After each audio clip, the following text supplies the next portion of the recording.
start our study session. All righty.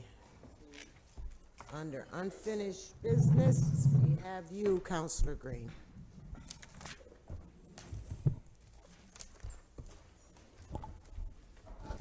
Thank you, Madam President. Item 9A is local law which authorizes the city to exceed the tax cap. I think that'll be ready unless there's any questions from the council. Thank you. I have item 10, and I am going to call that item ready. Counselor Caldwell. Yes, I have items, good afternoon, everyone. I have items 11 through 13, 11 appropriate funds. You're going to talk about that one. Good afternoon, Julie LaFave, Commissioner of Parks and Recreation. Item number 9 is an annual request to make to appropriate, and it's a budgeted item. Under item number 11, sorry. To request payment to the Syracuse Parks Conservancy for the support of the Parks Department that they do on a rolling basis. I do have Chris Wiles here if you have specific questions, but we do have their letter that they submitted as well, representing what the $9,000 was a request for. Any other questions? Okay. Item number 12 and 13 are related. This is from the current capital improvement program. We're requesting bond ordinance or bond authorizing for the purchase of a shade structure in Berry Park. This is related to engagement with Berry Park Association, so they're aware and in support of this. Sorry, I just never heard the term shade structure. What is a shade structure? Pavilion. Shade structure. Shade structure, something providing shade. Yeah. A pavilion. I know it's something providing, but that could be like a sail or A shade structure. It's just, pavilion. like a pavilion. A small pavilion. Okay. You can put up some sails, some ropes. I think they do actually have a request to have it more like a tarpish one. We haven't determined yet. Do you say where? Yeah. We will work through those details. We've heard requests from them near the basketball court, and we've heard it near the playground as well. So we'll work with them to see where the neighborhood. So busy there over the weekend, like on Saturday with the soccer, it was insane up there. Yeah. Just curious. So We're working really closely with Berry Park Association, which was recently brought back. Thank you. We're doing other improvements there as well. Can I ask you a question? It's Yes. not specifically to these items, but I've noticed in the different parks, there used to be grills there, and I've noticed that they've been taken up. Are we putting grills back in the parks? To my knowledge, we haven't removed any, so that may have been pre-5 years ago. No, it wasn't pre-5 years ago. The park on Comstock, I went up there. You could see where the coals were. Comfort Tyler? But the grill is gone. I will get you an answer on that one. I don't have an answer because I wasn't aware we were removing them. If we removed one, it may, just because it may have rotted out. And I'm I just kinda making it. asked one of your staff, and they said they had taken the grills out. So I'm just curious to know, are the grills going back, or did they take them all out? I have given no direction to remove all grills. I will report back on Monday. On the topic of parks, where are we on the order of steel rails for the Elm? That finally went through. It did. We had to do we had to do it out, we had to send it out again. That is it's in the process of being awarded. So the railings for Elmwood and the railings for Onondaga 4 years later are gonna probably happen Do soon. we know the timeline at all? I don't. I wish I'd brought a pen. I will report back on all of these. And don't forget the court improvements equipment. I've put that on there. We have the first batch of court improvements coming soon. That's not in the first batch, but they are looking at, as a start, a quote for the immediate safety hazards, and then bigger picture with next year's capital funds, complete resurfacing. Need a pen? Oh, a pen, sorry. There you We're all set. Thank you. I would say 11 to 13 is ready. Already. You're ready. Thank you. Ready, Councilor Freddie. Green. Thank you, Madam President. So item 14 relates to the budget. I sent out a summary of what the proposed changes are so far from Budget Director Rudd. The Corporation Council is working on drafting the physical amendments, which we should have soon, Joe. I don't want to quote you on a time, but I think at least by the end of the week, right, we'll have the end of the week, we'll have the written. But does anyone have any preliminary questions now on what was sent over?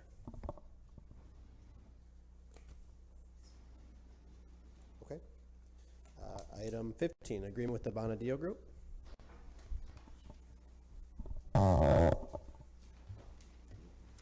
Good afternoon, Common Council. Michael Canizero, First Deputy Commissioner of Finance. Here requesting for a waiver for the RFP process for Bonadio. Bonadio is our external auditor for our financial statement audit. That's the annual external audit. This is a request for the DOT-specific audit. This is specific to our projects that get federal and New York State funding. Specifically, Creek Walk Phase 2 is eligible for this. And any other projects that are completed within the next year. So is there a, sorry. Go on, Counselor. Is there a minimum or maximum number of contracts you expect to have to audit? Just Creek Walk's the only one I'm aware of right now. I know last year we completed 4. Each one of those audits was $6,500. So we imagine that those will be, a little bit increase in price this year.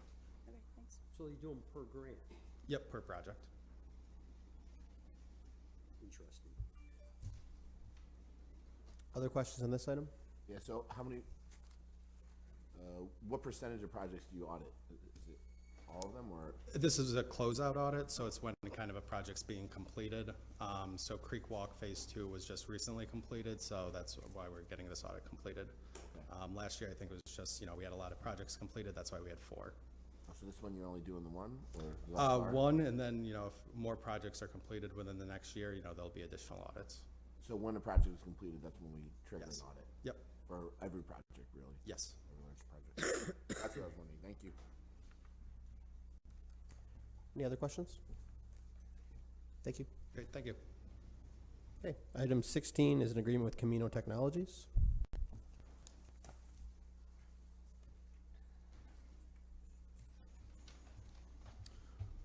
Good afternoon, Council. Jake Dishaw, Director of Code Enforcement. Both items 16 and 17 are requests for second year renewal options for permit software. The first one is Camino, which is a permit application and review software. The second one, item 17, is ePlansoft. That's a digital plan review software instead of a large roll of construction blueprints. And again, these are just renewal options for the second year. How is the online permitting going? It's going very well, especially the digital submittal.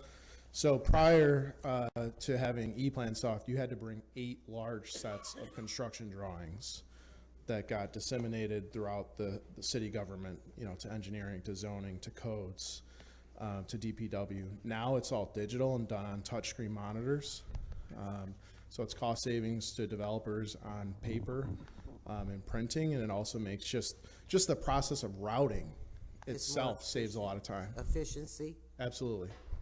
Could you give me the step-by-step on, okay, if you're gonna submit something online, what's the process, who does it go through, and how long does that take? 'Cause it can be quicker, but, the response time to people, I just wanna know how. Sure. So, we have a laid out process on which projects have to go through a intake process with our permit team. From there, you then get approval or not if you're ready to submit. We found historically that a lot of projects were being submitted with basically half drawn out architectural drawings. So, we were basically getting things that weren't complete, essentially. So we've mitigated that by having a pre-submittal meeting, which kind of goes through that. And then when you're ready, we tell you when to submit. There's a project manager that manages that process. It's all online and pretty intuitive.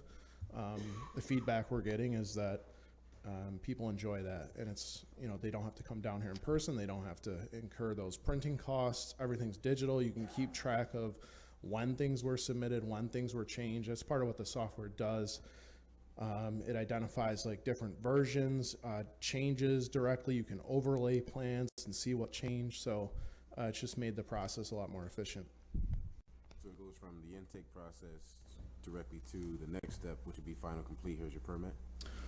It then goes into review amongst the reviewing departments. So it could be up to 8 different departments looking at a project, for example. So instead of looking at a sheet of paper, it's almost like the Google Sheets of plan review. Everybody's looking at the same live version, commenting. Comments are going out digital.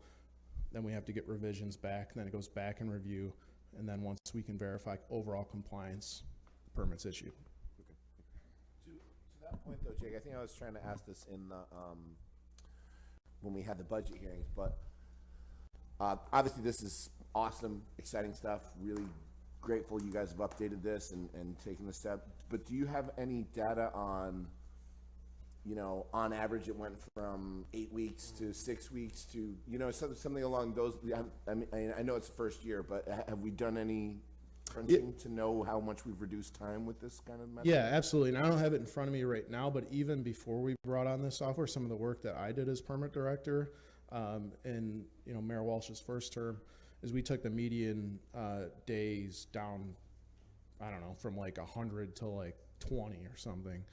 Happy to go through all that and share it. And I know maybe pre-COVID, we had talked about doing like a committee meeting just to go through a lot of the things that we established. So I'd be more than willing to offer that again. Yeah, that'd be great. Just to go through some of that. Not that I can't do it right now, but I think we could get more in depth with everything that we've actually done that maybe actually most of you aren't even really aware of just because of the COVID environment. Yeah, I think that'd be really helpful. I would really appreciate it because, you know, that's one thing we always get as counselors. You know, someone calls, oh, my permit, you know, there's always, I think no matter how fast you get it in there, there's going to be somebody calling district counselors to complain. But, you know, it'd be good to respond to them with, this is the data, we've taken it from 100 to 20, you know what I mean, to kind of illustrate, because I do know you guys have been doing work to update the system. Call a committee meeting, Joe. Call a committee meeting. You know, on top of that, it also is transparency for everybody, for external and internal stakeholders. So it used to be, no, I submitted that 4 weeks ago. Now it's like, no, it's time-stamped. You submitted it 2 days ago. Right. And it also shows like when we send comments out, like we might get something in, send comments out, and we don't, you know, architect or engineer doesn't get things back to us timely. So, and that's why we have project management built in for the first time ever within the permit office, because we want our technical skilled people focusing on the plan review and our customer front-facing folks, you know, chasing down comments, working on getting things to the finish line, keeping our technical people doing plan review. Great. Well, So Jake, are you satisfied with the timeliness as far as the other departments go, as far as, because it's all predicated on them acting in an efficient manner too, correct? So we do have specific objectives and key results for timing, 8 weeks for new construction, 6 weeks for commercial renovation. So these are large projects. I'm not talking about, you know, something small. I'm talking about like across the street. And first of all, I want to go back 4 years ago, we never did a new construction project in 8 weeks, ever.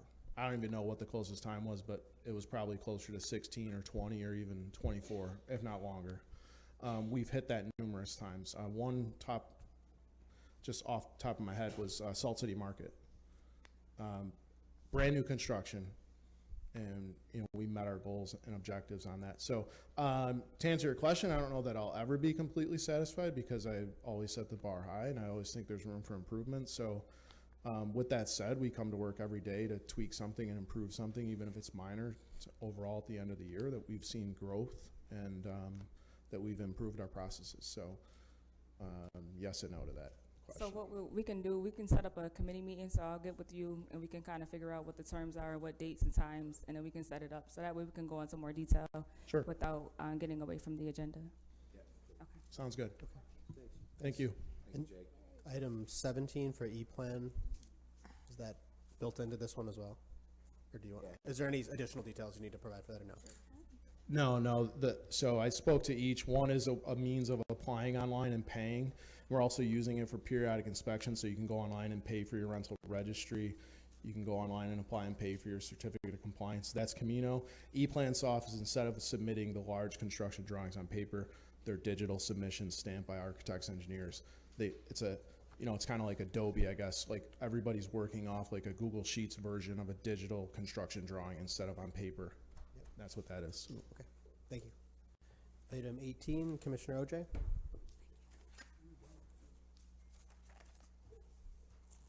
Good afternoon, councilors. Matt OJ, Commissioner of Assessment.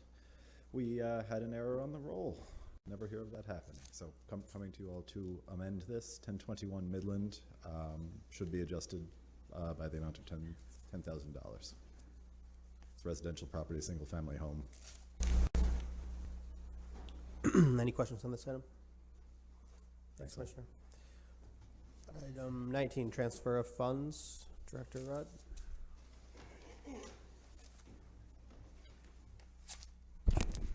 So this is the mid-year transfer that is in line with the mid-year report that was shared March 15th. And it's all outlined in Amendment A. So we're recognizing more sales tax as the main source of covering the money. I don't know. I think I'd rather take questions. Do you want me to walk through it? Do you want what? Does anyone have any questions on it? Okay. Good job with the sales tax there, Tim. Good job. Thank you. And so, Madam President, item 20 is co-sponsored by myself and Councilor Majuk. So this is a resolution to New York State urging the passing of good cause eviction. So it essentially prohibits eviction without good cause from the landlord. Councilor Majuk, do you want to add anything? I mean, the community has been asking for us to do this, and there's certain jurisdiction that we can't reach, but you know, this is what we could do, and we recognize the need and the want from the community, and this is the best we could do at the moment. So we are pushing this resolution forward with the hope that we continue to improve the living condition of our people, especially through housing. So I'm thankful that Council Green and I and fellow councilors are willing to push this through. So, Counselor, we'll get the actual bill so we can see what we're asking them to pass, or where is that? Joe, Joe, do you want to speak to the resolution? No, it's not. It'll be here. It'll be sent Friday. Hey, good afternoon. Joe Barry, First Assistant Corporation Counsel. Our office is drafting the resolution. We want to share it with you and Councilor Majuk because it's your kind of personal item. I think what Councilor Hogan is asking for is the actual state bill. So is that, will that be attached to the we can do that. Okay. Yep, so you can see it. So have that in the supplemental that goes out Friday. Yes, I think, as well as I think STOP told us that they forward you the actual bill or their language that they had. Did they forward that to you as well, Joe? I haven't seen it, but we can look up the state bill that now Okay. that we have the number. Okay. Thank you. Other questions? Welcome. Okay. Thank you, Madam President. Thank you. Councilor Paniagua. Thank you. Good afternoon, everybody. I have items 21 to 24. Our first item, it's to enter an agreement with United Way of Central New York on behalf of the Literacy Coalition of Onondaga County, who operates the Imagination Library Program. In conversations with Kevin, who is with us today, in case there are more questions, you can step up if you want. I learned about other programs that they will be supporting and focusing on. One of them in specific caught my attention, and it is to offer adult online literacy. And you can talk about that and explain to us a little bit more about that. Sure. One of the things that, of course, we are well known for, right? The coalition is what its name implies, a coalition of literacy providers across Onondaga County. Much of the work, by the way, focused here in the city of Syracuse. And we address a range of literacy issues, frankly, from birth through adulthood. The thing we're best known for is Dolly Parton's Imagination Library, providing free books from birth through age 5 for kids all across Syracuse and all across Onondaga County. As we speak, we're delivering about 15,000 books a month through that program. We remain very lean in this process. The pandemic affected the way we are delivering our services pretty dramatically. We are really gearing back up now and have gone through a strategic process to identify some of the key needs going forward as we emerge from the pandemic. And as Councilor Paniagua just mentioned, one of the things that we are going to be zeroing in on is helping our adult literacy providers really incorporate digital literacy, digital fluency into the work that they are doing. We're finding this is a particular issue with some of our adult providers and those who are helping those in the refugee resettlement community. And so as Lemoyne College has helped us to identify, and others we are working with, we are working to roll out what that would look like and to be delivered through these existing providers as opposed to recreating the wheel. So with that in mind, we're looking to be able to resource these activities and are requesting this $25,000. And additionally, when we talked, you mentioned that you would still, you would be supporting also the school district, but every child as they come for services in their readiness in the classroom. That's correct. Another piece that has come to light, and this is really something we were working on before the pandemic, but is now taking on a new level of urgency, is recognizing learning loss issues. So we've talked in terms of the summer slide, but also now we have new drivers of learning loss given what we've gone through in the last couple of years. So we are working in conjunction with the school district on programming, really trying to help them with innovative programming as they pilot different approaches to address this issue that's being felt by kids really all over the country. Excellent. And one thing that, you know, maybe you mentioned and I missed it, but that adult literacy program, it's very important, especially because it's going to be impacting our communities that don't speak English as a first language. And as we all know, every single application for employment these days, you need to go online. And if you can't understand what you're doing, then that limits your opportunities to employment. So that is why I think that it is that important. So with my day job, I have to tell you, and I mentioned this in a conversation with Rita earlier, some of you may have been able to join us for our annual meeting at Center State CEO last week. We had folks from Amazon and folks from Microsoft in town. Now, that's a kind of big deal, not just because of the companies, but the fact that they compete with each other, but are both working in this community and both agreed to come on stage and talk about some of the community engagement efforts and needs that they see, and to do so at the same time in the same forum. But one of the things that was interesting was they both spent time talking about how every job now is a tech job. You can't apply for a job without a level of digital literacy. Many jobs that you would think of as very basic positions in the past now require a level of tech knowledge, of fluency. We think about 1,500 new jobs going in at the Amazon facility in Clay. We've all heard about the stories, good, bad, however you want to describe them, of what it's been like in these large Amazon warehouses.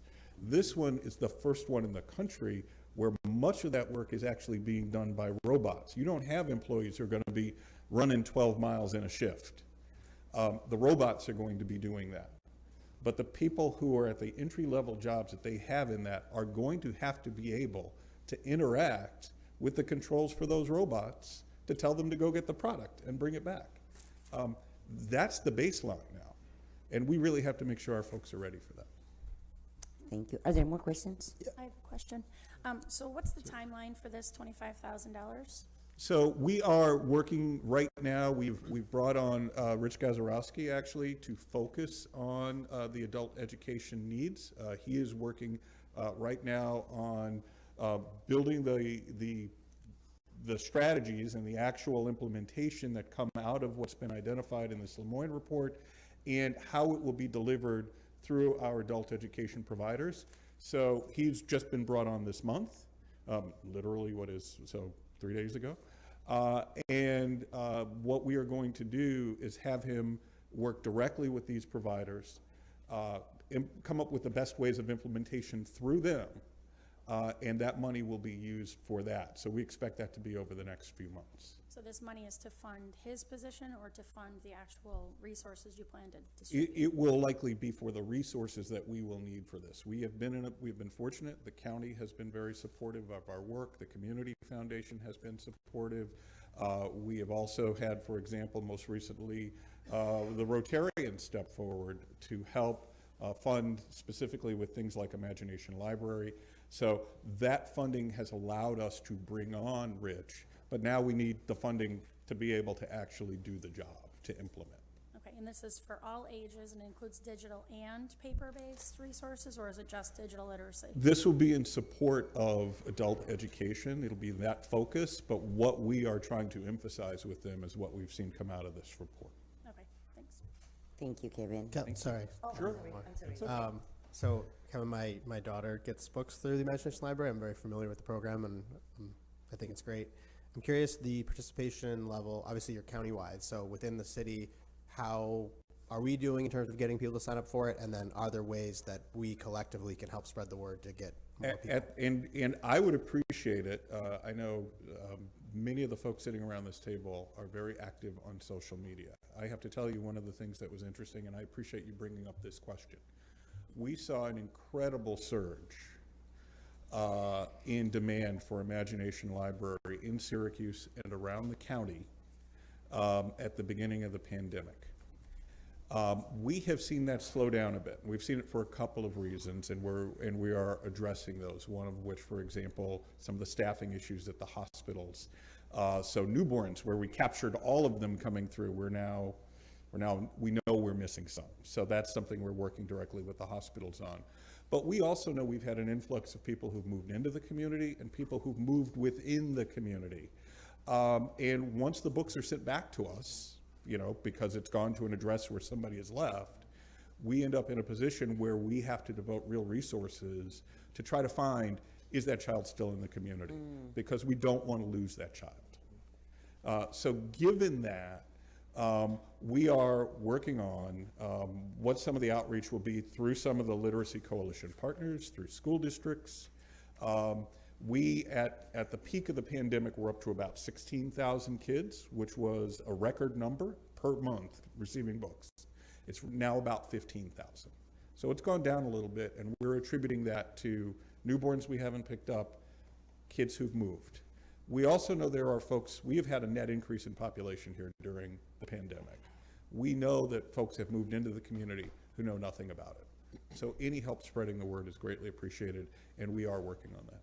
And I want to piggyback on top of you, Kevin, because I work for the agency that all the books come back to, and that is a issue that I really would like for people to hear me. When you move, we need a change of address. That's the biggest problem. The books come back because people move and they don't put them in a change of address, so we end up getting the books coming back to us. But I also want to say that I appreciate the piece you're doing on the literacy, because you talked about the new Americans. It's a little deeper than that for me, because we have a huge population in the city of Syracuse that's reading on a 3rd grade level. Yes, so we do. we have to start working with the older population if we're talking about their kids reading and they can't read. So I do appreciate you taking the initiative to work with the older population. You're exactly right. Thank you for bringing that up. Kevin, just Yes, sir. along what my Councilor Green has said, my kids have been using Imaginary Library, I think, for probably 8 years now or so. It started when my daughter, who's now 11, and then they age out, and many of you know that I got a village at home. So being able to have that many books, we literally have like a library that is made up of imaginary library books. Like literally, we got books and books. And what it has done for my children is that when they started reading, they are now hooked on books, right? And I guess again, my question is, have we been able to maybe track a data in terms of what, because what it is doing is pushing kids into a direction of reading, especially with New American, where some of them don't know how to read for their children, and children know how to read, and here are books available in front of them, and they can push themselves to read, right? Have you been able to maybe track to see how many of those kids that Imaginary Library has fed with books over the years has continued to thrive, to be good readers, and continue to engage, and maybe track them maybe through libraries to see if they have continued that, because I think they age out at a certain age and you don't send them books anymore. So one of the things, and you've really hit on two issues there, and I can't tell you how much I appreciate this conversation and the way you all are leaning in on this, because this issue is very near and dear to me. I'm the son of a librarian, a woman who spent her life working with children specifically in school libraries, finished her career helping school districts design entirely new types of libraries. I considered it her reaching down, by the way, because I got tapped on the shoulder just a couple of months after she passed to say, hey, we want you to come join the coalition and do some work with her. So I know she was just staying after me. But to answer your question, yes, one of the things that I'm very proud of that this coalition has done has been to really follow the data. And we know that there are benchmarks. So we collect data on kids coming into the school district who are ready to read. And that's incredibly difficult data because it doesn't mean that they can read. It means that they have the tools that mean they are ready to read. And ready to learn. Unfortunately, we have different standards. We don't have a single standard across school districts for this. So different school districts are using different metrics. We have been trying to pull them together to agree, at least in this community, on one set of metrics. But we have seen improvement across that. There is a standard that everyone uses, which is third grade reading level. Because as I'm sure many of you are aware, third grade is when a child goes from being in school learning to read to being in school reading to learn. And the data is overwhelming that a child who finishes third grade reading on grade level is going to graduate, full stop. They're going to make it through high school. They're going to make it. The ones who are going to have the difficulty making it through are the ones who get to third grade and are not reading on grade level. So we've had enormous emphasis on this. And frankly, our data is dismal in the city. But I will also say over the life of when we have been tracking this, which did not immediately track with the start of Imagination Library, but has been over the period of Imagination Library, kids reading on grade level in third grade in the city of Syracuse has doubled. And I think there's that correlation that goes to the fact that we've seen graduation rates rise over that same period of time. We've seen the close in the gap among ethnicities within our school district. I think it all works together. Imagination Library doesn't get all the credit for that. It shouldn't. It's one piece, but I do think it's an important piece, and we do have that data. I appreciate that because I'm listening to you talk, and then I'm gonna be quiet, because when you talk about the third grade, from what I've known, the third grade is where a lot of coalitions are drawn. When you talk about how the grades go up, it's also when they start doing the metrics on how many prisons to build for that third grade level. And that's part of the problem, because they're tagging babies in third grade to talk about how many prisons to keep building. Can I make a suggestion, and then as you move forward with this, Kevin, I would suggest that, you know, if you want to track who goes beyond graduating from Imaginary Library, I would suggest maybe have a conversation with Onondaga Public Library, because when they issue those library cards, quick question: have you ever been a member of Imaginary Library? You know, and that may be the way to. You've given me an idea. The county public library system is at the table as part of the coalition, and they are very active, and there's a new library director who is raring to go. We can't move fast enough to keep up with him. He's pushing, which is wonderful. I love it when people around the table push. I don't believe that's something that we have ever tried to compare data, and there may be privacy reasons around the Imagination Library list I have to find out that may prevent us, and it may also be on the public library list. But if we are legally allowed to do it, I will see if we are technically capable of comparing kids who we know have gone through Imagination Library versus kids who have library cards, and see what that looks like. Because I think I think that would be a wonderful piece of information to have. Yeah. Excellent. Thank you so much. I appreciate the consideration from all of you. Thank you. Is it on this subject? Is it on this subject? He has a question. Who has a question? Oh, you have a question? Yeah.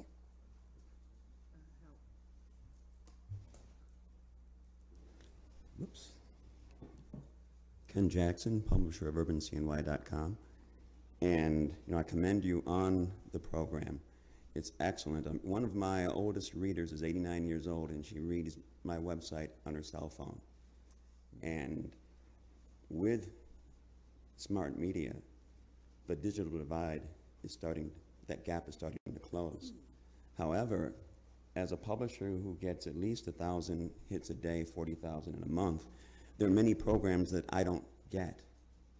I have to go out and beg, and some of these programs are funded by you. We have a city that's made up of a lot of people of color, and I've been in business for 33 years, and I've been open, free of charge, to distribute this information as long as it gets to me. But I think it's incumbent upon a council who funds some of these projects to make it a point that they deliver diversity to the table in terms of who they're getting their information to, what media they're distributing their information to, because that is going to also assist in getting your numbers, because we have such a beautiful, wide variety of people. But what I've learned in recent years with this gap closing, there's just a lot more engagement, and we're doing wonderful things, but the problem is that there's so many pockets of people that aren't getting your information. For those who love social media, as a person that turned 65 yesterday, the people that I know 50 and over aren't on Facebook every day. They don't engage in social media. In fact, many of them are so turned off by social media, they don't want anything to do with it. So you really have to try to take, as I went to Salina School on the north side, take the spaghetti and throw it up against the wall and see what sticks. All right. We'll try to make sure that we send it out to you. Thank you. Thank you for offering. Any other questions, comments? All right, moving on. Items 22 to 25, we're going to need Corey.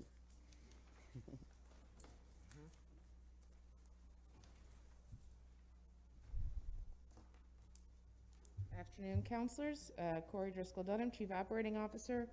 So these items are two contracts. One is with crew leaders.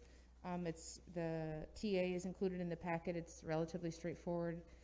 Similar to many other contracts, 5 years, 3% wage increases. This one also includes an essential employee bonus, which is part of the ARPA program. And then the second, so I don't know if there are any questions on the crew leaders tentative agreement.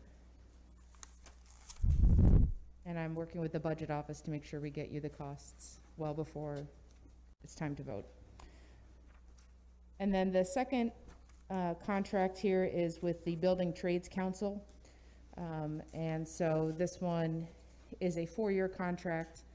The percentages you'll notice are higher, and I do have information I can either provide now or send out via email. One of the challenges we face with trades is that it's a much easier apples to apples comparison. A painter is a painter is a painter, whether you work for the airport or the school district or the county.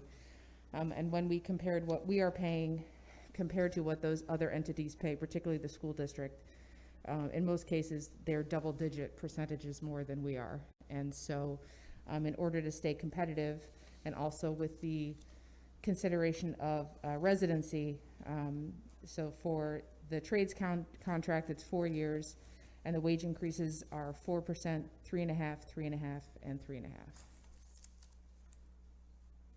Any questions?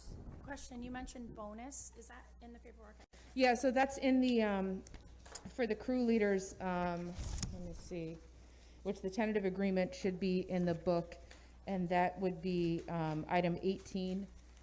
Each member of the collective bargaining unit who's actively employed with the city. So the idea is that they were employed with the city when the pandemic began in March 2020, and they remain employed with the city, shall receive a separate one-time essential employee bonus of $2,500. Does this catch up, are we caught up with their contracts, or are we still behind? So the only outstanding ones that we still need to bring before the council is middle managers and CSEA. And then, but all of these contracts go, at least 2 or 3 years into the future. And then, obviously, as the council knows, we will be sitting back at the table with PBA before the end of the calendar year. Okay, so we want. But this will get us all caught up. And no more retro, because I'm looking at some of this in here, and it's going back retro, so we should At be least a moving year, forward, yeah. no more retro. Yeah, and you'll notice the only items that are retro to the beginning of the contract are the wage increases. Mm-hmm. Do you have a question? We're all set? I think at some point, it maybe, Mr. Rudd, if it'd be illustrative to the council, if we could gather all the monies from all the contracts and sort of project on what this has cost the city in the future. Sure. As far as that goes. Yeah, I mean, we've been doing them contract by contract, but we can certainly do a Commend you for overall one. Police, fire, everything else, what it costs to be, what it costs to run the city. Sure. In the future, so, as opposed to what it does now. Understood. Thank you. Thank you. Madam President. Thank you. Counselor Hogan.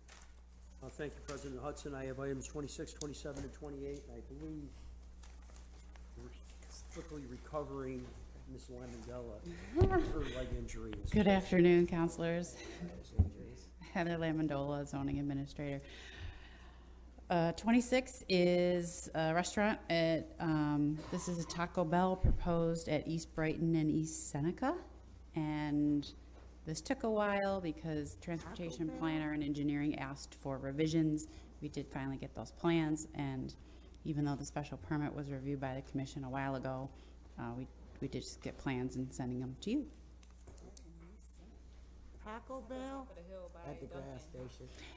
Yeah, behind the Site of gas Hub station. Restaurant, I believe. Is this the Taco Bell? Yes, This is the Taco Bell? yes. It's next to Dunkin' Donuts. It's up that way. Yes, Gas station, right? behind the gas station. There were a lot of drainage issues or concerns with water runoff down the hill and into the neighborhood, and also vehicular and pedestrian concerns with respect to lack of sidewalks and safety there. But the revised plans seem to address some of those. Some of those, DPW and I are working together. I guess there's through SMTC, there's a project going, a grant that's being pursued, funding being pursued for a study for that area, because we will see some development in the future, in the near future up there. Yeah, Councilor Hogan, there's a number of neighbors in the valley that are concerned about that. You want me to hold it, Counselor Major? Yes, you should. You should. We'll speak more, Heather. Okay. Number 27? 27, you're welcome, is a restaurant at 700 South Geddes Street, and there are a few waivers that were granted, but no one spoke against. You might remember, President Hudson and the council, this was the restaurant that's on the fourth there of Geddes Street and Grand Avenue. Oh, yeah. The Wong. Don Juan? No, across the street. The place was, it was a former gas station. It was a brownfield for many years. The city was reluctant to seize it because of the chain of liability and all that. Finally, Mr. Deb, who's got other properties in Geddes Street, sort of single-handedly trying to renovate that area. He's taken this place over and he's going to turn it into a gourmet deli.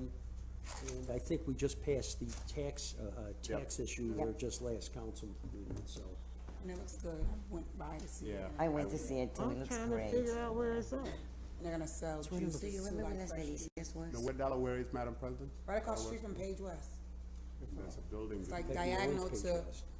diagonal That funny to. building? No. Yeah. Where Right in the the corner. four keys. Okay. Yeah. So I think the neighborhood's looking forward to that. Yeah. And like I said, he's already been invested heavily into that neighborhood, so. Okay. That's good. Good. Thank So, you. And thank you, Heather. Number 28 is a resolution to appoint Karen Schroeder to the Land Bank Citizens Advisory Board. Questions? Okay, I am done, Madam President. Thank you. Councilor Majuk. Thank you, Madam President. I have item 29 and 30.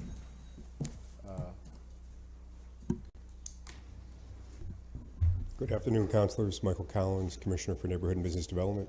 So 29 and 30 go together. This is an ask to allocate ARPA funding in the amount of $84,000 to be able to support contact community services being inserted into the 911 call center with mental health specialists 7 days a week from 11 to 7. As you'll recall from our conversation around the work that Liberty Resources is doing, the data show that that is the time frame where there's the highest need. And very specifically, again, as we talked about during that meeting, what this does is it means that when the 911 operator decides that this is a call that has a potential to be diverted for a non-police response, we're able to have a mental health specialist get on, triage that call and decide from there what appropriate action would be and what agency to send out. We also have representatives from Contact Community Services here who are able to answer questions. Cheryl Giarusso and Antara Mitra are here as well. I want to ask you a question because I'm seeing that, I know about the 6-month period, so I know that we're approving for 6 months. So what happens after this 6 months? Do we pick up the full price or does the county continue to pay part of it? So that's a to be determined. That's one of those things that as the county's paying for it now, and exactly to your point, we've got the county's covering half of the year, we're covering the other half of the year. This gives us the time to figure out how is this working, what needs to be tweaked, are there the right staffing levels, and so what's that cost look like going forward, and how is that cost covered? Okay, for 1.6 people, right? So yeah, it's we don't tend to think of humans in decimals, so there's that. Right. But when you are talking about we're not talking 2 full-time shifts. What we're talking is a full-time shift over 7 days, and so that's what we're looking at. So there only be one mental health person for this? So what's that? 1.5. It covers basically one and a half people, so that the shift is covered from 11 to 7. Okay. So in other words, Michael, a person who's assessing and evaluating the calls as they come in, so instead of, like we just passed the Liberty Resources thing, instead of a police officer arriving there, they might be able to say, you need a mental health professional there. So I'm going to allow the contact people to address that, but you're generally on target, Counselor. So Cheryl, you want to come up and address it?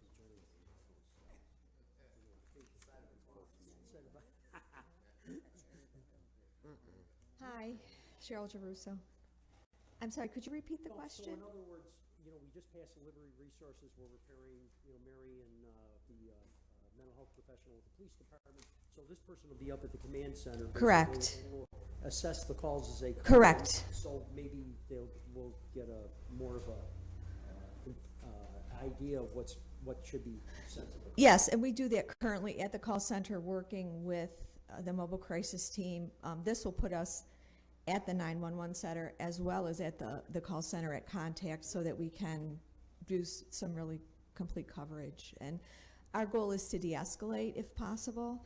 If we find that we can't, then we can send that call back to the 911 operator, and then we can dispatch help if needed. We can also connect with mobile crisis as we do daily currently. Coincidentally, President Hudson and I were just talking about this issue, so this is critical.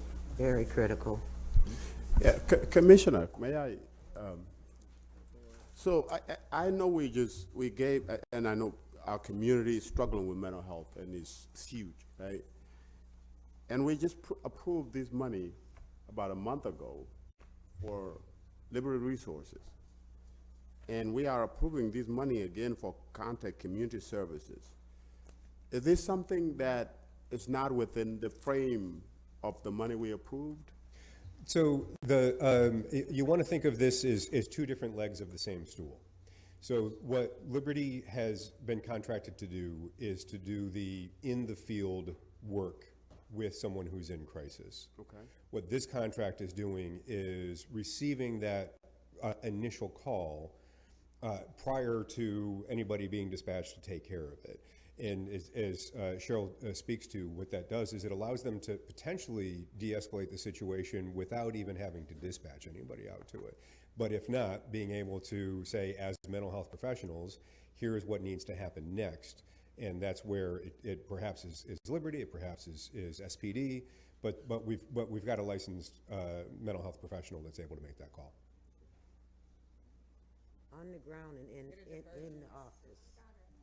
They're gonna stop the diversion to figure out which direction to go. And as usual, the president and counselor are able to say it much more efficiently than me, so thank you both. Quick question for Michelle, if I could. So right now with 911 call, is it Michelle? Cheryl. Cheryl. That's okay. You know. Happens all the time. I'm so sorry, Cheryl. Okay. Oh, sorry, Michelle. Just a question about the system currently. So a call comes into 911. This person is in, mental distress or whatever it is that your expertise is in.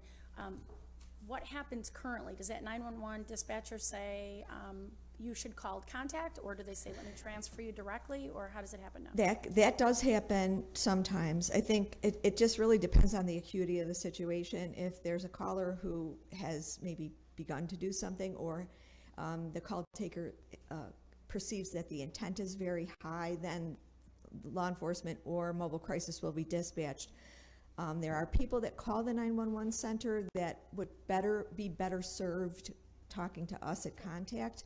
So we'll be able to initially handle those calls at the 911 center, but eventually we will be doing a lot more diverting to contact so that we will be handling those calls rather than the 911 operators. But currently, when a caller comes on the line, are they directly transferred from 911, or do they encourage to call 1-800-CONTACT, or? There are a small percentage currently that are diverted to us. It's not been a practice that we've really fleshed out. And we've been doing this actually for years. We've been getting periodic transfers from the 911 center, but we're going to formalize that and put some really test it. Yep. Okay. Great, thanks. Do you have operators that speak languages other than English?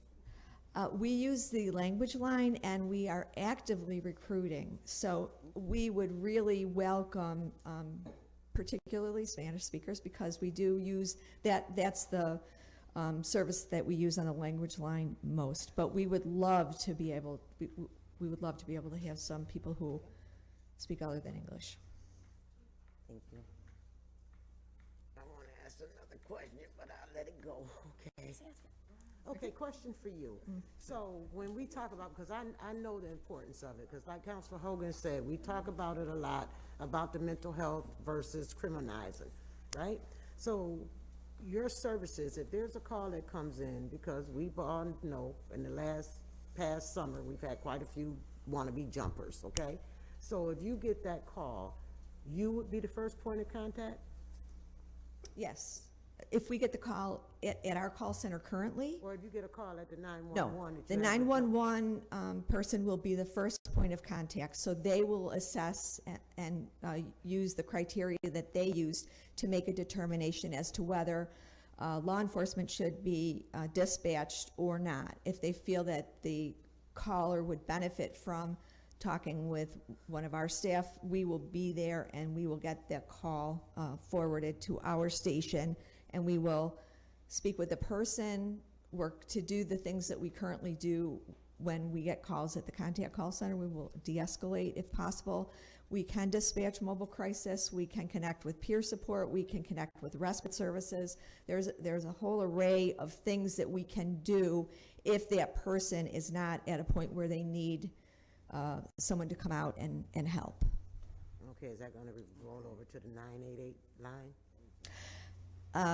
That's coming.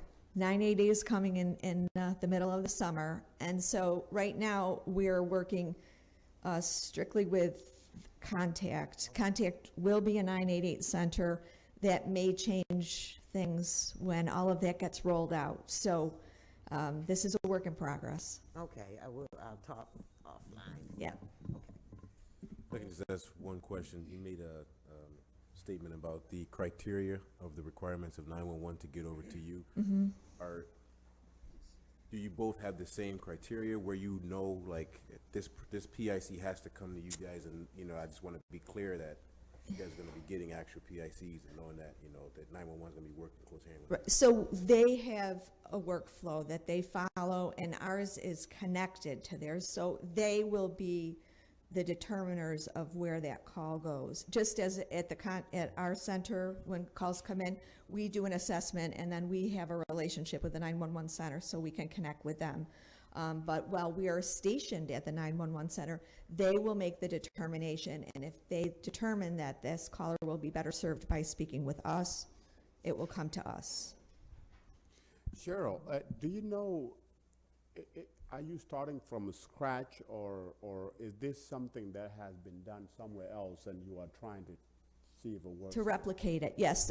We look very closely at a number of call centers in across the country. There's actually in Orange County, New York, their call center is housed in with 988. They're together. But there's, I think it was Houston that we looked at, and we were replicating their model. So there are a number of crisis lines across the country who work very closely with their 911 centers, and we have been investigating, and we put that forward while we were planning this whole crisis system that we're working on building here in Syracuse. Okay. Other questions? Thank you, Madam President. Thank you. Thank you very much. Councilors, just to point of clarity, since there are two items here, the first is for an allocation of $84,000, and that includes what it shows in the second item, which is a contract for $80,000 to Contact Community Services, and the $4,000 for the oversight of the contract, which would sit with the Emergency Solutions Grant Administrator, who is that is the same position that administers the Liberty Resources Grant, so that there's continuity within that. So I just want to be clear about that. All right, thank you. Thank you. Thank you. Councilor Allen. All right, thank you, Madam President. I have items 31 through 47. Michelle, she passed out the handout for the listings. I spoke with you before the meeting, but 31 and 32, I was still holding. I did speak to them this morning. It seems like more of the communication is with me than you guys, so I'll try to connect with you. I do want to confirm, since you and I spoke this morning, I did speak with Vicky in finance, and she stated that he called yesterday and said that he would be in to pay for the property. Okay. So Yeah, and they're trying, so I'm gonna hold those two, the 31 and 32, to give them a little bit more time. And then for the rest of them, you can just kind of go in order. I know on the back side, you'll see it when you get down. Some of the numbers are switched over, but we can talk about it when we get there. Got it. Okay. Item 33, 105 Carbon Street. District 1 owes approximately $14,000. Item 34, 231 Delaware Street. District 2 owes approximately $13,000. Item 35, 524 Fabius and Oswego Street, District 2, owes approximately $9,000. Item 36, 255 Fitch Street, also District 2, owes approximately $11,000. Item 37, 159 Greenland Drive, District 1, $18,000. Item 38, 163 Greenland Drive, District 1, $19,000. Item 39, 110 Grove Street, we request to withdraw this property. They have since redeemed since Patty made contact with them last week. Item 40, 1227 Milton Avenue, District 2 owes $53,000. Item 41, 316 Pine Street, District 5 owes about $12,000. And I don't know if it's like super important for us to just make sure we update the book, because some of the districts are wrong. But we can, you can change it, right?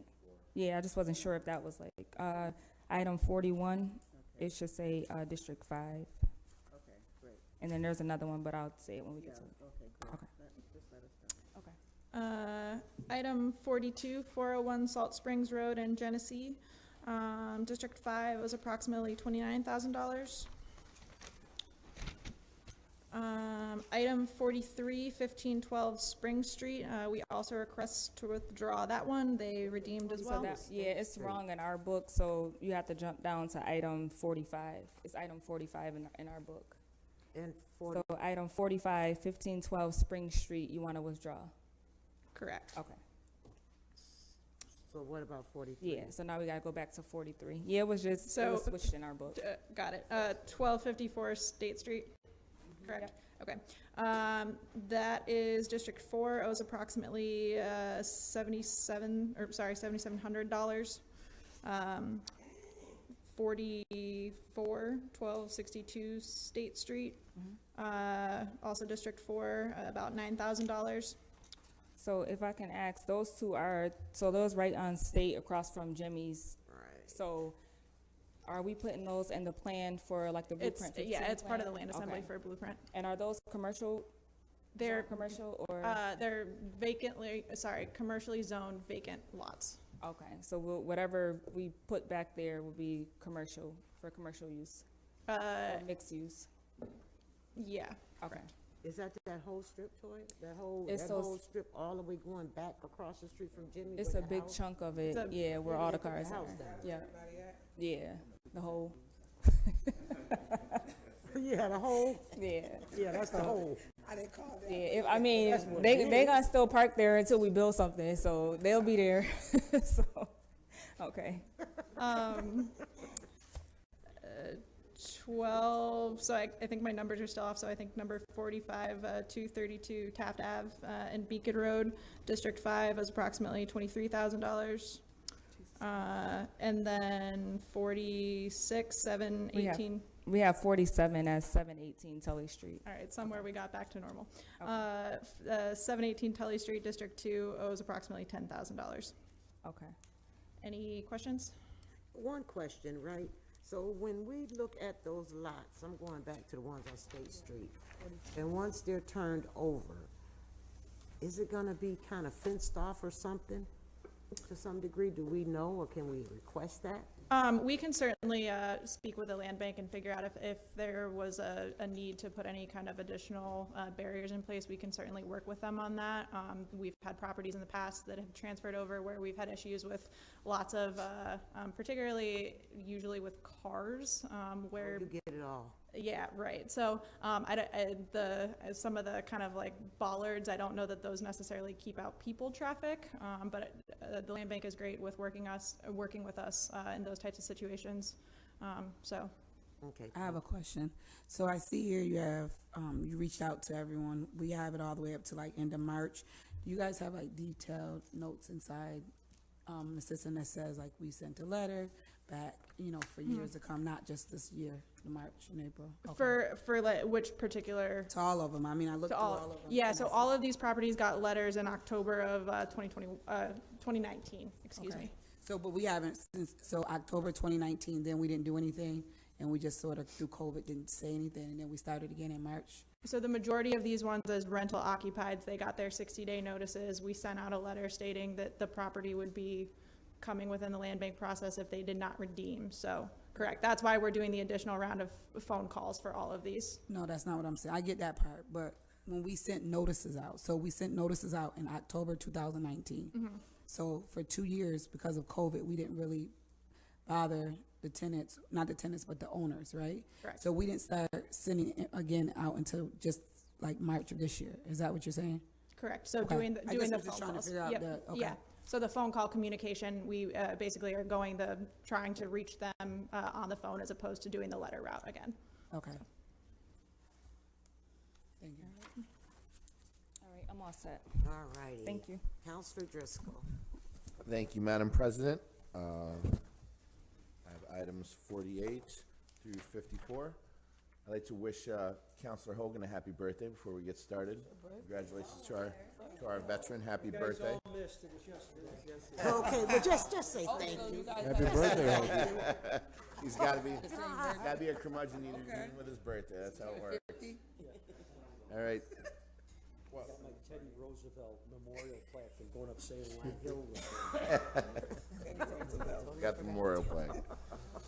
So thanks to our veteran who always provides wisdom and humor throughout our council sessions.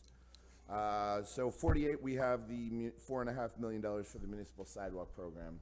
Does anybody want to speak to that, or any questions from the councilors to start out, or does anyone want to give a summary of this $4.5 million going out? Nothing than other what's been provided in the book at this time, but happy to answer any questions. So I have a bunch of questions, but I'm wondering, can we have a committee meeting on the sidewalk maintenance program? Yeah, that's probably a good Similar idea. to permits, so we can understand and answer our constituent questions that come in Absolutely. daily. All right, we'll about call a that. separate committee for this. I'm guessing, Joe Barry, we'd want to do that before Monday. Before the 9th. Okay. Before the 9th. Okay. Good stuff. The next one is our contract with LAS, which we are increasing from 3.2 million to 4.1. Do you want to speak on a summary of that? Sure.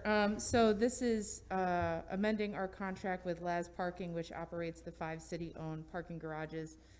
So the reason for amending this is due to the fact that we've faced significant delays in installing and implementing our plan with security cameras. So for parking garages, you either need to have physical security on site doing hourly patrols, or you need to have cameras that are going to sufficiently cover the garage and are monitored. So our plan, when we came before the council last year, was to use ARPA funding to increase the amount of cameras and coverage in the parking garages, with the intent of having all of the cameras feed into a single point at Washington Street Garage that would be monitored by security personnel. So we've faced kind of 2 different delays. One was largely supply chain issues of getting the equipment in. You know, the timeline that we set when we came before the council was relatively aggressive, but we thought within reach. But obviously the supply chain issues have impacted that. And then also, as we started to do the installation, we found that the Washington Street Garage doesn't have the bandwidth currently to have all those cameras feed into one single point. So we're working with IT to increase the bandwidth in Washington Street Garage. So that is the reason for the delay. Once we get all the cameras installed and the bandwidth and everything set up, as you can tell, the physical security is a significant cost. And so, you know, we want to move away from that and move towards the cameras. But given the delays, we've had to continue paying physical security to do hourly patrols when the garages are open. And so that's why we're exceeding the budget here and asking the council to amend it. And so as you can see in the letter that was provided, we worked with LAS to try and spread that additional cost over the life of the contract, the 3 years that we have the contract, so that it's not hitting us all at once. But we fully anticipate within the next couple months to get the issue resolved at Washington Street Garage, and then we can eliminate these labor costs for physical security. Great. Any questions from my fellow councilors? No? Okay. That sounds good. Then we'll move on to a big whopping $15.8 million for road reconstruction. Commissioner Think Robbins. of $15 million. Think about all the roads we're going to pay. Oh, yeah. It sounds like exciting times in Syracuse. Jeremy Robinson, Commissioner of Public Works. This is our annual road reconstruction program, the 22-23 season. Like I said in our budget, that we're trying to make sure we maximize our money and pave as many roads as we possibly can. Over the last 3 years, I think we've succeeded in doing that. So we just want to continue the efforts this year. Absolutely. And can you remind me, I know this has been an area of focus where you guys have been trying to improve. What is this compared to previous years? So, shoot, when I first got here in 2018, we had like a $3.5 million budget where we only paved like 18 to 20 streets. So, like I said, with the help of Counselor Green, we eliminated some of the curbing and started focusing on more of the roads, and that went from 18 to 40 to last year over 50, and this year over 50. So It's great. It's really great. Can I ask a question? you can ask anything you want. Okay, good. I'm looking at some of the streets, right? And I think Corey and Jennifer and myself, we were in the SMTC DOT meeting last week. So we're gonna be doing Bear, Court, Gannett, and those streets now, right? And then DOT is gonna come back through again and take them out When is that though? when they start the highway. You know, man, it's in the Bear Street is in shambles. right I know, and I get it. I kind of hear what they told me, but then again, I'm looking at the amount that we're gonna be spending to get torn up again when DOT comes back through. I understand that. We're going to be in contact with DOT once they start the project and try to recoup some of the. You know the amount of time between us and them? They're supposed to break ground in the fall, so I don't know when they're gonna do We had that those particular conversations, part but we of don't it. know. Yeah, so, particularly for Bear Street, we engaged with, New York State DOT, and they said 25, maybe 26. I mean, it was, you know, Okay. it was even their recommendation that we move forward with this because it's just in such, rough shape. Okay. So we are consulting with DOT in each one of these things, because if it were just next year, you know, then we might be able to just kind of patch our way through. I will say also that Kevin is able to, you know, perhaps he won't mill as deeply as he would for a street that we know is, you know, in Eastwood or something, has nothing to do with 81. So, you know, there are certain things that Kevin can do where he might not mill down as far, and so that way there's not as much asphalt that needs to be put on there, which will get us through the next few years. Right, to kind of cut the cost, because I mean, I don't wanna see us on Bear and Court spending $5 million. Right, And then correct. DOT comes back Right. through and then they tear it Right. back up. Right, so I mean, that's, you know, I know that's something that, part of, you know, engineering at some point in the next 2 or 3 years is going to do Colvin in front of Manley Fieldhouse. But if anybody's driven by Colvin on Manley Fieldhouse, it's in terrible shape.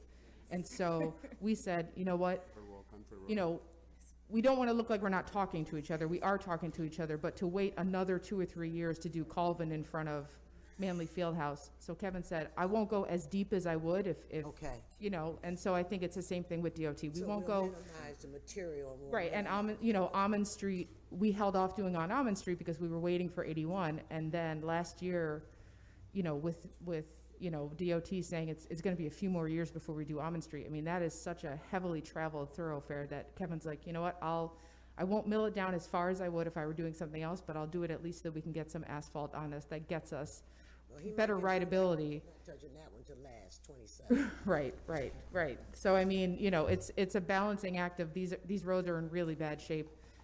You know, we want to use city resources as well, but we also don't want to make people deal with roads that are in this condition for another 3 or 4 years until DOT is able to get to them. Thank you. Question, do you have a timing, start date and potential end date? I know it's all weather dependent, but, Well, as soon as we get this passed, we can Okay. start. and then ASAP. also what order of work? Is it the order that's in the book, or do you have That's a? a department thing. We have to figure that out. We'll get that out to you Okay, yeah. once we start. I mean, we usually do that anyway. They usually start in the second council district first. Happy birthday too, Counselor. 35, right? But haven't you already started on, that, yeah, you started, correct? I mean, there were some carryovers from last year that we, That's different. yeah. I mean, that's not this list, but there are some carryovers from last year that we didn't get to for one reason or another that we're 'Cause starting, I hate to stay so. stuck on Bear, but it's over in that area, because it looks like they did some mill and pave over that way. Yeah, I think so, and it's just there are things that have already been authorized that we just didn't get to last year. We also got a prep, so that's a lot of things that we're doing too, potholes and stuff like that. So you might have seen some crews over there doing stuff. No, it's like that. mill and pave. Okay. Well, it's probably a carryover street. What street was it? And Commissioner, Carryover. last year, and I don't know if Ann is here. Ann is not here, No, right? she's not here. Last year, Parkway Drive, for years, neighbors have been complaining there, and was topic of my discussion with Ann last year, and she said that in regard to the carryover list, Parkway Drive was one of those that winter, cut off, and do you know when we are getting to that at all? Or? It's on the list, so we should be getting to it Yeah, sometime. it's close to the bottom of the list here. That's not an order. That's not an order. Okay. Yeah. Okay. All right. You got my number. Anything else? Good?